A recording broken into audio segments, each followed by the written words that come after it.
Alright, tonight at 8 p.m. Eastern Standard Time, UTC, -5. Total OS Today, the Linux distro community, and Spatry's Cup of Linux presents the Saturday Night News and Nonsense Show. This will be a live show that you can actually join us and listen to live as it's being recorded.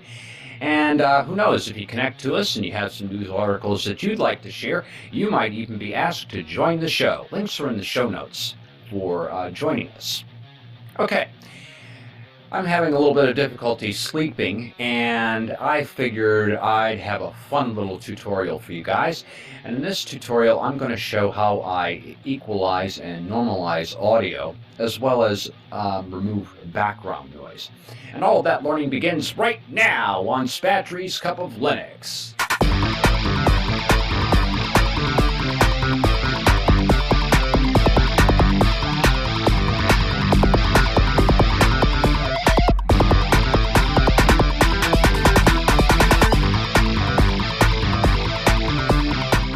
Okay, let's begin.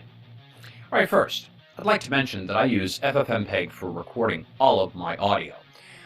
Uses a little bit less resources, especially when I'm screencasting.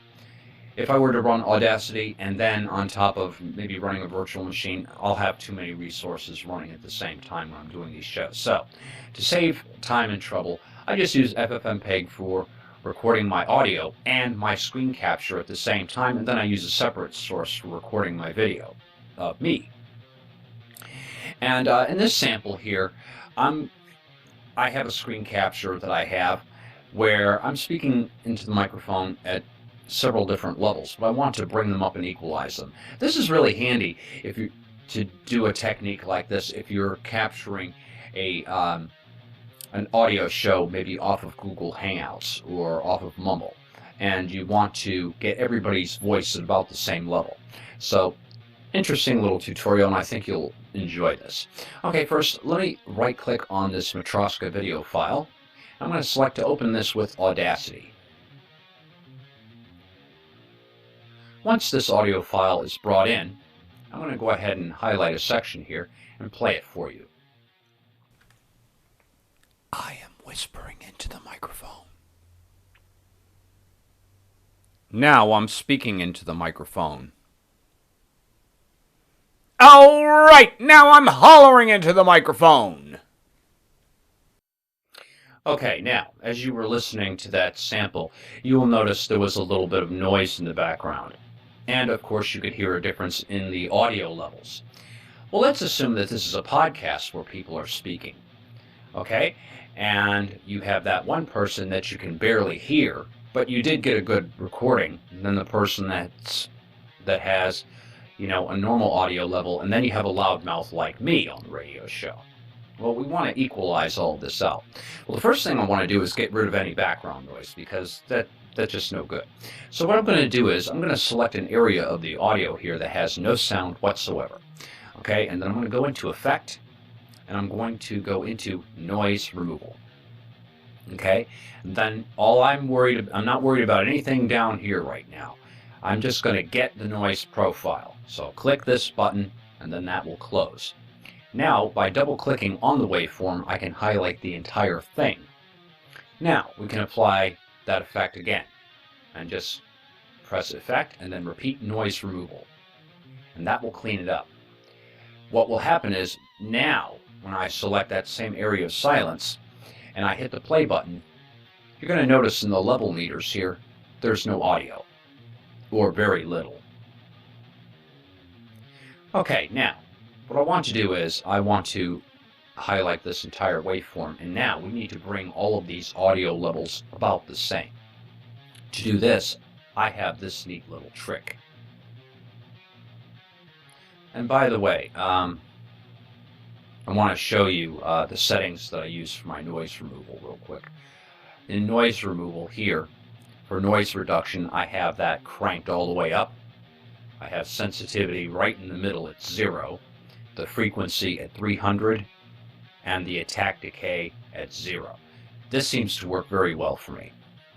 Okay, Now we can go to the audio levels.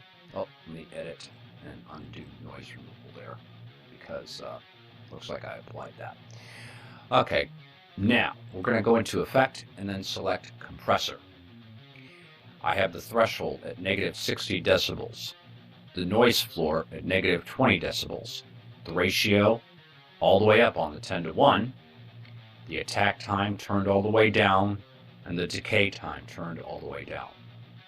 And you'll have a little line that looks like this on the screen when you do it this way. Press OK.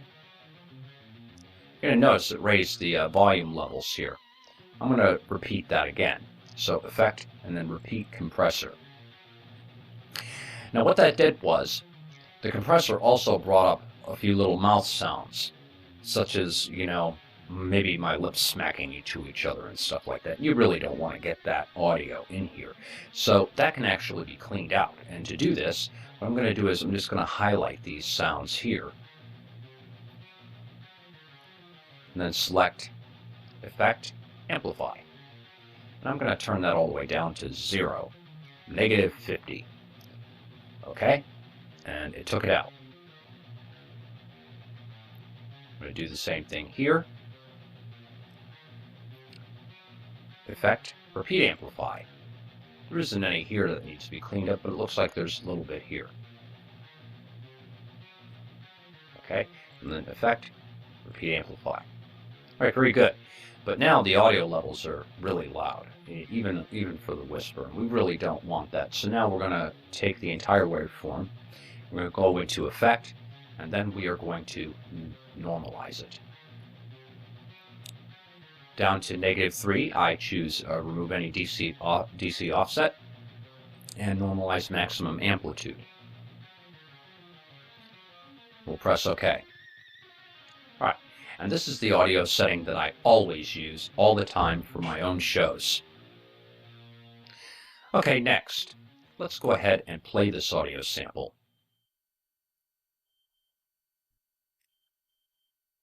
I am whispering into the microphone. Now I'm speaking into the microphone. All right, now I'm hollering into the microphone. And now you'll hear they're all at the same levels, which is exactly what we wanted. But let's say we want to expand this a little bit further and make it sound like I'm speaking in a small room. This is easily achieved by splitting the tracks. So what I'm going to do here is, I'm going to go into Sample, and I'm going to select Split Audio Track. And now I can work with these audio tracks independently. And then I'm going to insert or generate silence. And the effect that I want for this here is hours, minutes, seconds, and hundredths. And then where this little black line, it may be hard for you to see here, but I'm rolling my mouse button up until I have a number that I'm comfortable with. Let's go with a number 3. Yeah, so 3/100ths of a second of silence will be added. And now when I play this audio back, I am whispering into the microphone. Now I'm speaking into the microphone. All right, now I'm hollering into the microphone. All right, and there you have it. Now we have a nice professional piece of audio that we can work with. But also, when you're recording a podcast, you don't really want to have too many gaps in here. So there's another little effect that we can apply here by selecting the entire waveforms. But first, what I need to do is I need to join all these. So I'm going to press Control-A to select everything. And then under Sample here, I'm going to select to make this a stereo track. And now I have these two joined together, and I can apply a nice little effect to this. And that effect is called Truncated Silence. Okay, I can have the minimum silence duration at 200 milliseconds and the maximum silence duration at 400. We press OK for this. Alright, now when we play this file, I am whispering into the microphone. Now I'm speaking into the microphone. Alright, now I'm hollering into the microphone. Pretty cool, huh? If you have any other ideas for audio enhancement, put them in the space below and I'll give them a try. you.